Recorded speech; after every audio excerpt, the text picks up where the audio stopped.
ध्यान से सुनना। एक गुरुजी थे, सन्यास ले चुके थे। सन्यास लेकर के गंगा के तट पर उन्होंने अपना एक आश्रम बनाया। आश्रम में रहकर के भजन करते थे। अब धीरे धीरे उनके भजन से प्रभावित होकर के 2-4 संत और बढ़ गए, 10, 15, 20 संत हो गए। गंगा के किनारे गुरुजन रहते, उनके साथ में बहुत सारे संत रहते आश्रम बना के। मोह एक ऐसी वस्तु है, वो किसी को भी कभी भी लग सकती है। वो कोरोना जैसा संक्रमण है मोह, वो कभी भी किसी को कहीं भी लग सकता है। अब आप सोचो, श्रीमद् भागवत में कथा आती है भरत जी महाराज की। ये भरत जी राम जी के भैया वाले भरत नहीं, ऋषभ देव के पुत्र भरत, जो जड़ भरत बने थे। तो भरत जी महाराज के प्रसंग में आता है कि अपना उन्होंने सर्वस्व त्याग दिया, अपना राजपाट त्याग दिया, अपनी पत्नी को छोड़ दिया, अपने पति को छोड़ दिया, लेकिन वन में गए सबको त्याग के, और वन में जाके हिरण के बच्चे में मोह हो गया। अपने कुल का नहीं, अपनी जाति का नहीं, अपनी प्रजाति का नहीं, अरे कहां तक कहें मानव नहीं था, उसमें मोह हो गया भरत जी को। तो मोह एक ऐसी वस्तु है, वो किसी को कहीं भी कैसे भी लग जाती है। तो संत रहते थे गंगा जी के किनारे। अब बहुत लोग मिलने के लिए आते हैं, परिवार के विविध लोग मिलने के लिए आते हैं। अब उनके अंदर थोड़ा सा मोह आ गया एक सुंदर सी कन्या के प्रति, गुरु जी का। अब धीरे धीरे उन्होंने क्या किया, सन्यास ले चुके थे। अब गृहस्थ होते तो ब्याह आदि करके रहो, कौन रोक रहा है, लेकिन सन्यास लेने के बाद में तो ये सब सन्यास धर्म का अपमान है। अब वे उस कन्या को अपने साथ में ही रखने लगे, अपने आश्रम में ही ले आए। जब उनका ये कृत्य सबने देखा तो धीरे धीरे संतों ने वहां से छोड़ छोड़ करके जाना शुरू कर दिया। बोले कि हम तो यहाँ किसी और भाव से आए थे, लेकिन यहाँ हो कुछ और ही रहा है। धीरे धीरे धीरे करके आश्रम पूरा खाली हो गया, केवल एक शिष्य रह गया। उसको कितनों ने आकर के समझाया, बोले भैया यहाँ रहना ठीक नहीं है, हम अपना कल्याण करने के लिए आए हैं, और गुरुजी जब ऐसे होंगे तो फिर हमारा क्या कल्याण होगा। उसने कहा कि भैया देखो, तुम्हारे हृदय में जो भी भाव गुरु के प्रति आ रहा हो, लेकिन जिस दिन मैंने दीक्षा ली थी उस दिन से मैंने इनको परब्रह्म स्वरूप माना है। ये जो करेंगे सो ठीक है।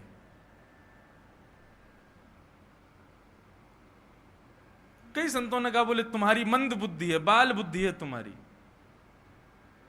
बोले हैं तो वो मानव ही ना। एक समय था कि उनके भीतर संतत्व विराजमान था, उनके भीतर त्याग था, लेकिन अब नहीं है। मोह से ग्रसित हो गए हैं। जो खुद मोह से ग्रसित है, हमको कैसे पार करेगा। उसने कहा तुम्हारे मन का जो भाव हो तुम सोचो, मेरे लिए वो गुरु स्वरूप हैं। मैं उनसे प्रेम करता हूं, वो यदि किसी से प्रेम करते हैं तो वो गुरु से भी ज्यादा पूजनीय है मेरे लिए। संत बोले ठीक है, तो तू अपना कल्याण ऐसे ही कर ले, हम तो जा रहे हैं। सब चले गए, लेकिन वो नहीं गया छोड़ के। अपने गुरु जी की सेवा करता, और गुरु के साथ में जो मैया थी उनकी भी सेवा करता। उसकी सेवा से श्रीमन नारायण प्रसन्न हो गए। श्रीमन नारायण ने मन में विचार किया कि भैया भले ही इस गुरु में वो बात नहीं है, इस गुरु के अंदर वो त्याग नहीं है, इस गुरु के अंदर वो गुरुतत्व नहीं है, लेकिन शिष्य ने अपने शिष्यत्व को नहीं छोड़ा।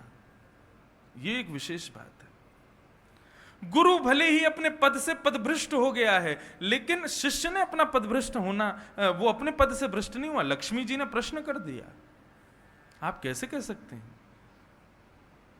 ये तो उसकी अज्ञानता है कि वो गुरु को सर्वस्व मान रहा है, जानते हुए भी कि गुरु ठीक नहीं है। तब श्रीमन नारायण प्रत्युत्तर देते हुए कहते हैं, ब्याह होने के बाद में पति पति दोनों संग रहें, लेकिन पति भले ही पति का मन बिगड़ जाए, लेकिन पत्नी अपने पतिव्रता धर्म को न्या त्यागे।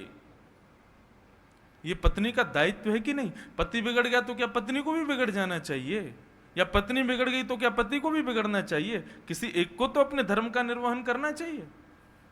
पति पत्नी के भाव बताए, माता और पुत्र का भाव बताया। पुत्र भले ही बिगड़ जाए, क्या मां उसका त्याग कर देती है? नहीं त्याग करती। पुत्री भले ही बिगड़ जाए, लेकिन क्या माता पिता उसका परित्याग कर देते हैं? बोले नहीं करते। ठीक उसी प्रकार गुरु शिष्य का संबंध है। यदि गुरु के मन में कोई विकार आया तो शिष्य उसका परित्याग कैसे कर सकता है? गुरु के मन में विकार आया, इसको गुरु भोग लेगा, लेकिन शिष्य तो अपने शिष्यत्व का निर्वहन करे ना। लक्ष्मी जी बोली तो फिर आपके मन का भाव क्या है? बोले मैं इसके शिष्यत्व से बहुत प्रसन्न हूं, इसको लेने जा रहा हूं।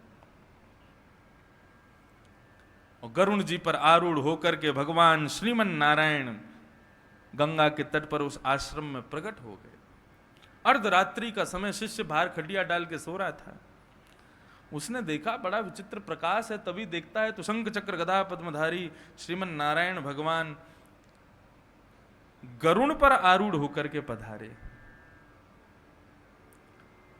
उसने ठाकुर जी के चरणों में प्रणाम किया। बोले आप श्रीमन नारायण हैं? बोले हाँ जी, हम वही हैं, वैकुंठ से आए हैं। वो तो नृत्य करने लगा, आनंदित हो गया। बोले प्रभु बड़ी कृपा की, आपने दर्शन दिए, मैं आपकी क्या सेवा कर सकता हूं? गुरुदेव तो भी सो रहे हैं, उनको तो मैं नहीं उठा सकता। ठाकुर जी बोले नहीं, गुरुदेव से नहीं, हम तुमसे मिलने आए हैं। बोले मुझसे मिलने कैसे? बोले हम तुम्हारे शिष्यत्व से बहुत प्रसन्न हो गए, तुमको वैकुंठ ले जाने के लिए आए हैं, चलो हमारे साथ। शिष्य ने कहा, बोले कि सुबह तक इंतजार नहीं कर सकते? बोले क्यों? गुरुजी उठ जाएंगे, एक बार उनको प्रणाम कर लूंगा, फिर चल दूंगा। ठाकुर जी बोले भैया सुबह तक का समय नहीं, हम पे पूरे विश्व का भार है, तुमको लेने आए हैं, स्वयं आए हैं, चाहते तो दूत भेज देते, अब जल्दी करो। तो फिर मैं एक काम करूं, आपत्तिकालीन मर्यादा नास्ती, आपत्ति काल में कोई मर्यादा नहीं होती, आप कहें तो एक बार गुरुजी को बस मैं उठा के उनको प्रणाम कर दूं और एक बार उनको आपका दर्शन करा दूं। ठाकुर जी बोले गुरुजी को दर्शन नहीं होंगे हमारे। बोले प्रभु बस 2 मिनट रुको तो सही, मैं गुरुजी को उठा के लाता हूं। दौड़ करके गया, गुरुजी के कक्ष में घुस गया, प्रणाम किया, गुरुदेव उठो। गुरुजी बोले हाँ बेटा बोलो क्या बात है इतनी रात को? बोले शंख चक्र गदा पद्मधारी गरुण पर विराजमान होकर के साक्षात भगवान पधारे हैं, मुझको ले जाने के लिए, मेरे शिष्यत्व से प्रसन्न हो गए हैं। गुरुजी बोले कहां है? बोले बाहर आंगन में खड़े हैं। गुरुजी निकल करके आए तो उनको कुछ नहीं दिखा। उन्होंने कहा कहां है? बोले देखिए तो सामने गरुण खड़ा है, उस पर कमल नयन ठाकुर जी खड़े हैं, सांवरा सलोना मुखार बिंद, क्या सुंदर आभा प्रकट हो रही है। गुरुजी बोले बेटा मुझको नहीं दिखाई दे रहे। शिष्य गया ठाकुर जी से बोला मेरे गुरुजी को आपका दर्शन नहीं हो रहा। बोले उनको नहीं होगा, इतनी योग्यता नहीं है उनकी। शिष्य बोला वाह ये कौन सी बात हुई, मेरे गुरुजी योग्य नहीं, मैं उनका शिष्य, मैं योग्य हो गया? बोले हाँ तो तुम योग्य हो, तुम्हारे गुरु को तो मोह रूपी सर्प ने डस रखा है, वो योग्य थोड़ी। शिष्य क्रोधित हो गया, बोले ठाकुर जी आप शायद भूल गए मैं शिष्य उन्हीं का ही हूं, आप जिस शिष्यत्व से प्रसन्न हुए हैं वो सिखाया उन्हीं ने है मुझे, और आप उन्हीं को दर्शन नहीं दे रहे हैं। ठाकुर जी बोले हम नहीं देंगे। तो बोले ठीक है तो मुझे भी नहीं करना दर्शन, आप चले जाओ, मेरे गुरुजी को नहीं होगा तो मैं भी नहीं करूंगा, या तो मेरे गुरुजी को दर्शन कराइए तभी मैं जाऊंगा आपके साथ, नहीं तो नहीं जाऊंगा। जो मेरे गुरुजी से प्रेम नहीं करेगा उससे मेरा प्रेम कभी हो ही नहीं सकता, चाहे वो भगवान क्यों ना हो। लक्ष्मी जी ऊपर से बोलती हैं ठाकुर जी अब तुम्हारी अवहेलना कर रहा है ये, अब तो आ जाओ वापस, अब तो समझ गए आप कि इसके अंदर बाल बुद्धि है। ठाकुर जी मुस्कुराए, बोले नहीं नहीं इसका शिष्यत्व है, ये एक बार को ईश्वर को भी त्याग रहा है अपने गुरु के सामने। ठाकुर जी ने प्रकट होकर के उनके गुरु जी को दर्शन दे दिए। गुरु जी ने दूर से दर्शन किए, नेत्र सजल हो गए। सजल होकर के कहते हैं बेटा अब क्या क्रम है? बोले कि मैं ठाकुर जी के साथ जा रहा हूं वैकुंठ, गुरु जी आप प्रेम से रहिएगा और मेरे को भूलना नहीं, मेरा स्मरण करते ना। गुरु जी जोर से रोने लग गए। बोले तू चला जाएगा तो तेरे बिना मैं कैसे रहूंगा, तू ही तो मेरा एकमात्र सहारा है। बोले गुरु जी आपके आंखों में आंसू आएंगे तो मैं नहीं जाऊंगा। बोले तू एक काम कर, तू रुक मत, तू हमको भी ले चल साथ में। अब तो वो और जोर से नृत्य करने लगा। बोले अरे मेरे गुरुजी वैकुंठ में भी चलेंगे मेरे साथ? ठाकुर जी के पास गया, बोले कि एक बात है। बोले क्या? मैं जाऊंगा, मेरे संग मेरे गुरु जी भी जाएंगे। ठाकुर जी बोले ये तो कदापि नहीं होगा। अरे हमने तुम्हारे कहने से दर्शन करा दिया, ठीक है, बहुत हो गया। अरे भाई ले जाने वाला कोई काम नहीं होगा, मैं नहीं लेके जाऊंगा उनको। तो बोला ठीक है, मुझे भी नहीं जाना, जाओ, मैंने तो बुलाया नहीं आपको। ठाकुर जी बोले क्या करें? अब तो गरुण जी को भी लगने लगा कि भगवान गलत कर रहे हैं, इसको छोड़ देना चाहिए। अरे ये अंध भक्ति है, ये कोई श्रेष्ठ भक्त नहीं, अंध भक्ति है। ठाकुर जी बोले नहीं भैया, इसको लेके तो जाएंगे हम। बोले ठीक है, तो अपने गुरु जी को बोलो वो भी आके बैठ जाएं गरुण जी पर, दोनों चलो। दौड़ करके गया गुरु जी, ठाकुर जी रीझ गए, मान गए, अब चलो हमारे साथ, आप भी वैकुंठ चलो। गुरु जी को ले जाने लगे तो द्वार पर वो युवती आके खड़ी हो गई। बोले आप चले जाओगे, मैं किसके सहारे रहूंगी? गुरु जी शिष्य से बोले बेटा एक काम और है। बोले क्या? इसको भी ले चलें? अरे गुरुजी अभी पूछता हूं ठाकुर जी से, भगवान के पास गया। बोले एक बात और है। बोले क्या? आपको थोड़ा खिसक के बैठना पड़ेगा। बोले क्यों? आपके पीछे मैं बैठूंगा, मेरे पीछे गुरुजी के पीछे वो माता जी भी चल रही हैं। ठाकुर जी बोले इनको तो कभी नहीं लेके जाऊंगा, एक सन्यासी महात्मा का हृदय बिगाड़ दिया इन्होंने, इनकी वजह से कितने महात्मा आश्रम छोड़ के चले गए। एक एक एक ऐसे दुष्कृत्य वाली को मैं वैकुंठ लेके जाऊंगा? ये नहीं चलेगा, ये बिल्कुल नहीं चलेगा। शिष्य ने फिर वही बात बोले कि मेरे गुरुजी की प्रसन्नता उसमें है, और यदि गुरुजी प्रसन्न वैकुंठ में नहीं रहेंगे तो ऐसी जगह में गुरुजी को कैसे ले जा सकता हूं? नहीं जाना, हम यहीं ठीक हैं, गंगा जी किनारे खुश हैं, आप चले जाओ। स्थिति ये हो गई कि महाराज देवता ऊपर से चिल्लाने लगे ठाकुर जी छोड़ो उसको, आप आ जाओ वापस। लेकिन उसके शिष्यत्व से इतने रीझ गए, इतने प्रसन्न हो गए ठाकुर जी कि जिनके हृदय में विकार हैं, जो वैकुंठ के कदापि योग्य नहीं हैं, ऐसे गुरु और उस युवती को ठाकुर जी अपने गरुड़ पर विराजमान करके वैकुंठ लेकर के पहुंचे, केवल एक शिष्य के शिष्यत्व की वजह से। आपके चाहे कोई भी गुरु हो पूरे वृंदावन में, पूरे विश्व में, चाहे आप मेरे ही गुरु भाई गुरु बहन हो, हमारे पिताजी ही आपके गुरु हों,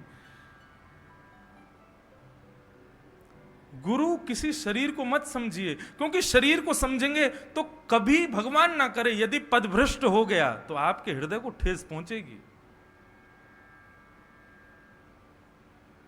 उनके निजी क्रियाओं से आपका कोई ताल्लुक नहीं होना चाहिए। शरीर को गुरु मत मानिए। गुरुदेव जब व्यास आसन पर बैठ करके या अपने आसन पर बैठ करके जब दो वचनामृत कहते हैं, उन वचनामृतों को अपना गुरु मानो। फिर भले ही यदि भगवान ना करे, क्योंकि कलयुग है, कुछ कह नहीं सकते कब कौन किसका हृदय बिगड़ जाए, इसलिए मैं पहले स्पष्ट बोल के चल रहा हूं इस बात को। भगवान करे कभी ऐसा हो नहीं, लेकिन आजकल सुनने में भी आते हैं कई जगह कुछ हो गया, कुछ हो, अब उनके लाखों करोड़ों शिष्य मारे मारे फिर रहे हैं, हम क्या करें।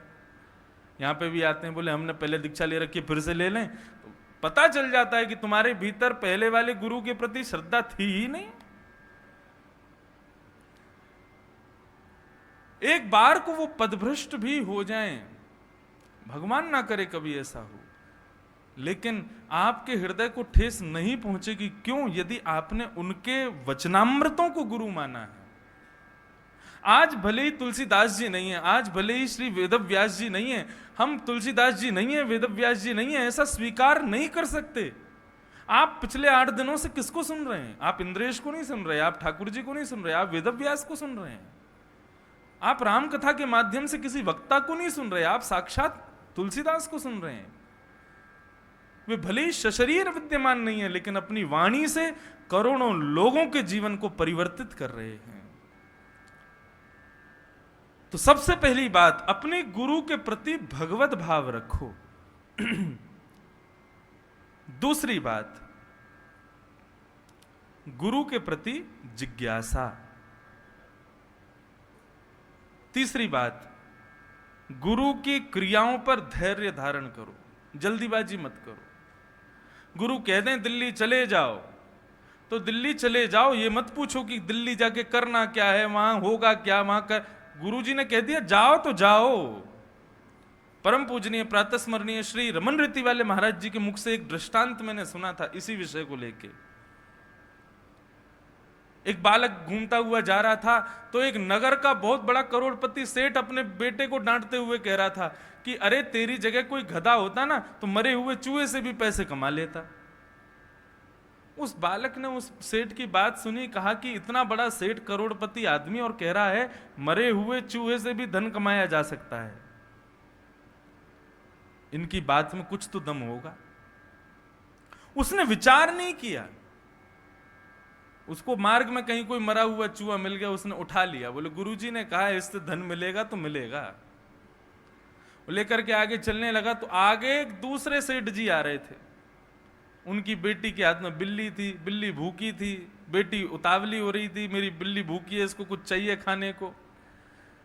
उन्होंने जैसे देखा सामने से एक बालक आ रहा है, उसकी हाथ में चूहा लगा है, उस बालक से उन्होंने कुछ पूछा नहीं, सीधे 100 रुपए दिए। बोले बेटा तुम ये रख लो, तुमको कुछ जरूरत ना हो, ये मरा हुआ चूहा हम ले लें। उसने जेब में देखा 100 रुपए, उसने तुरंत चूहा दे दिया। गुरुजी की आज्ञा से 100 रुपया मिल गया उसको। गुरु कह दे आज्ञा गुरुणाम अविचारणीयाम, गुरु की आज्ञा पर विचार मत करो।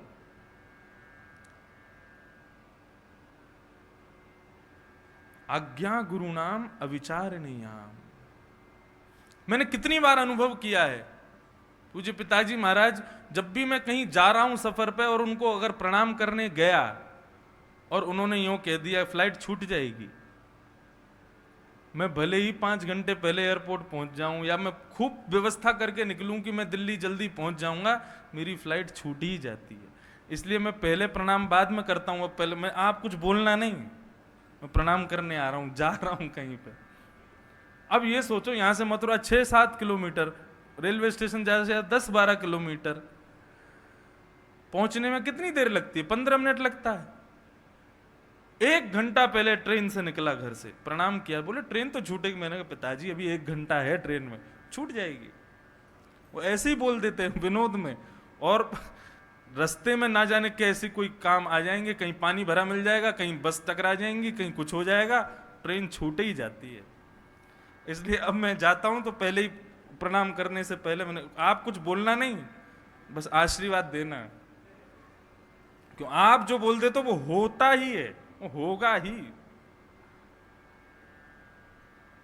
आज्ञा गुरुणाम अविचारणीयाम, गुरु की आज्ञा पर विचार मत करो। गुरु ने जो कह दिया तुरंत तत्क्षण उस नियम को लागू कर दो अपने जीवन में। आप फिर मुझको याद करोगे। 2 बातें हैं, गुरु की आज्ञा पर पूर्ण विश्वास होगा तभी ऐसा हो सकता है कि आप विचार ना करो। विश्वास नहीं होगा तो रास्ते पर सोचते जाओ, कह तो दिया दिल्ली जाना है, अब करूं क्या दिल्ली जाके। वो इतना भी यदि संकोच हुआ ना तो भी काम नहीं बनेगा। संकोच नहीं होना चाहिए। गुरुदेव ने आज्ञा की, प्रसन्नता से लागू कर दो उसको, फिर मिलेगा, जरूर मिलेगा, अवश्य मिलेगा। ये मेरा अनुभव है। तो धैर्य, गुरु की आज्ञा के प्रति धैर्य रखो। चौथी बात, गुरु के प्रति सेवा। सेवा में किंचित भी किसी भी प्रकार का कोई आलस्य मत करो, खूब सेवा करो। वाणी से करो, तन से करो, धन से करो, मन से करो, यौवन से करो, अपने पूरे जीवन से करो गुरु की सेवा। कई शिष्यों को हमने देखा है, वो साल भर में बस गुरु पूर्णिमा को ही दिखते हैं वृंदावन में। पिताजी के शिष्य साल भर कोई मतलब नहीं, गुरुजी कोरोना काल निकल गया, ठीक हो कि नहीं हो, कैसे हो कैसे नहीं हो, कब आएंगे, गुरु पूर्णिमा वाले दिन आते हैं। ऐसा नहीं, जब जब अवसर मिले गुरु का स्मरण करो, तन से, मन से, धन से, यौवन से, जीवन से गुरु की सेवा करो। और 5वीं और अंतिम बात, सबसे ज्यादा जरूरी, भरोसो दृढ़ चरणन केरो, गुरुदेव की आज्ञा के, गुरुदेव के प्रति भरोसा। मेरे गुरु हैं, मुझे किस बात की चिंता, मुझे कोई चिंता नहीं है। श्री सूरदास जी महाराज अपने गुरुदेव श्रीमद् वल्लभाचार्य जी महाराज का स्मरण करते हुए ये पद गाते हैं। इस कथा